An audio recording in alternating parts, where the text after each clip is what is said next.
That's a great game for most people. He had that at half. Baseline.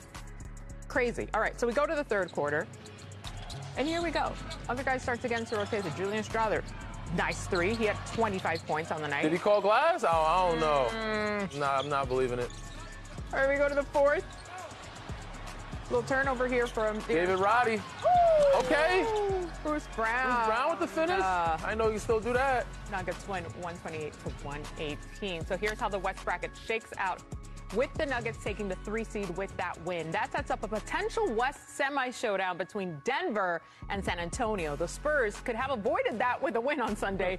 That would have sent the Nuggets to the OKC side of the bracket as the 4 seed. Denny, does that potential path change your outlook for the Spurs this post? No, and I don't think they want it any other way either. If I know anything about Mitch Johnson and what he's learned from Pop, we don't run from smoke. They don't care about who they match up with.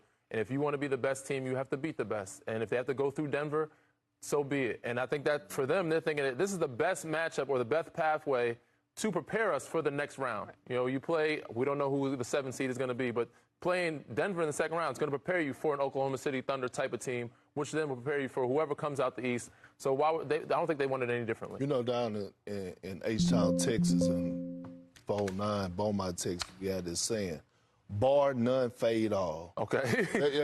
They bar none, fade all. Yeah. I'm talking about the Spurs. They looking for all the smoke. They run into the chimney. And when I think about Mitch Johnson, I call him an evil genius.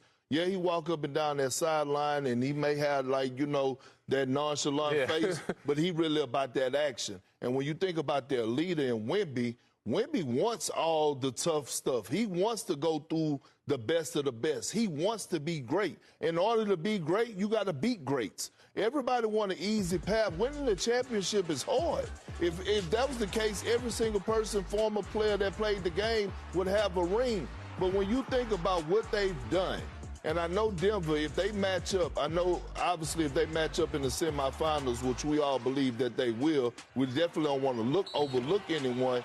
But the one thing the Spurs has done a great job, that 60-win season, meaning that they got home court advantage all the way up to the conference finals, which is going to help the others because we know role players play better at home. Absolutely. DG had 20 points at the crib, 2 points on the road, so he knows. Exactly the crib is the crib. It's nice and warm at the crib. You gotta bring up all and you both played in the Western Conference, so you both know once you get to the second and third round, you're not ducking any smoke. And so I think when you think about people in Denver, there was also a thought like, listen, if we have to play Oklahoma City, if we end up being either, you know, because there was jockeying going on between 3 and 6, if they ended up potentially the 4 seed, they would have played Oklahoma City in the second round. It's like, listen, we know we're going to have to get through Oklahoma City anyway. Might as well get it done now. Now it's all in reverse now. And San Antonio, Denver is an epic second round series. I can't potentially. Wait. How lucky are we? All right, let's take it to the Eastern Conference. The NBA regular season is officially in the books. And we have a 3-way MVP race that is way closer than anybody wants to admit. Let me start with the numbers that just dropped on NBA Today. Shai Gilgeous-Alexander became the 3rd player in NBA history to score at least 20 points in every single game of a season. He joins Wilt Chamberlain and Elgin Baylor. That's it. That's the list. His 20-point streak is now at 140 games. 140 games in a row with 20 or more points. Let that sink in. That means every single night, for almost 2 full seasons, SGA showed up and gave you 20. Not 15. Not 18. 20 or more. That's not just talent. That's consistency. That's durability. That's availability. And we all know how much the NBA cares about availability now with the 65-game rule. Then you have Nikola Jokic. The man is not human. He became the first player in NBA history to lead the league in both rebounds and assists per game in the same season. First ever. Think about that. Wilt didn't do it. Russell didn't do it. Bird didn't do it. LeBron didn't do it. Jokic is the only one.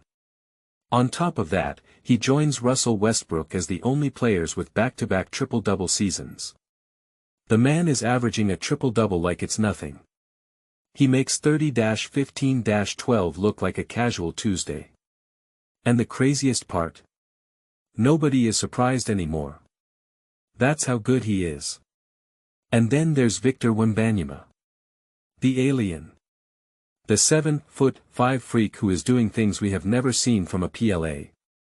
You're his size. This season, Wemby put up 25 points, 10 rebounds, and 3 blocks per game. The first player to do that since Shaquille O'Neal in 1999 to 2000. You know what Shaq did that season? He won MVP. And Wemby is doing it in his third year. Not his prime. Not his peak. His third year. And he's already the best defensive player on the planet. He's averaging over 3 blocks per game while guarding the perimeter, switching on to guards, and still protecting the rim. The Spurs have one of the best defensive ratings in the league because of him. So here's where the debate gets interesting. 3 players. 3 historic seasons. But only 1 MVP trophy. Who deserves it? Let me give you the case for SGA. He is the best player on the best team in the NBA. The Thunder finished with the #1 overall seed. And here's what people forget. He did it without J-Dub for a chunk of the season. Without Hartenstein. Without Caruso. His co-stars were in and out of the lineup. And SGA still carried them to the top of the league. He played almost every game. He scored 30-plus points like clockwork. And he did it while shooting over 50% from the field. That's elite efficiency. That's MVP basketball. If you value winning above everything else, SGA is your guy. Now the case for Jokic. He is doing things statistically that have never been done. Leading the league in rebounds and assists. That's not normal. That's not supposed to happen. A center leading the league in assists. That alone is crazy. But rebounds too. He's dominating both ends of the floor in ways that don't make sense. And the Nuggets are the 3 seed in a loaded Western Conference. They won 12 straight games to end the season. Jokic is the engine. Without him, Denver is a lottery team. With him, they're a title contender.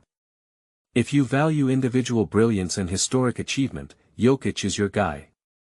And finally, the case for Wemby. He is the most impactful defensive player since prime Dwight Howard or maybe even Hakeem Olajuwon. Teams literally change their game plan when he's on the floor. They stop driving to the rim.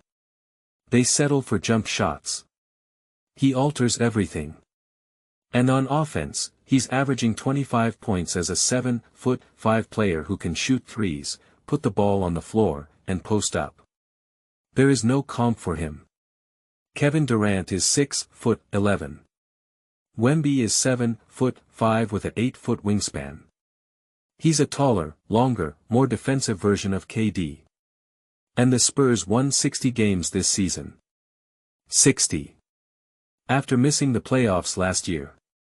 That's a 20-plus win improvement. If you value two-way dominance and franchise transformation, Wemby is your guy. So where do I land? Honestly, I think SGA wins it. And here's why.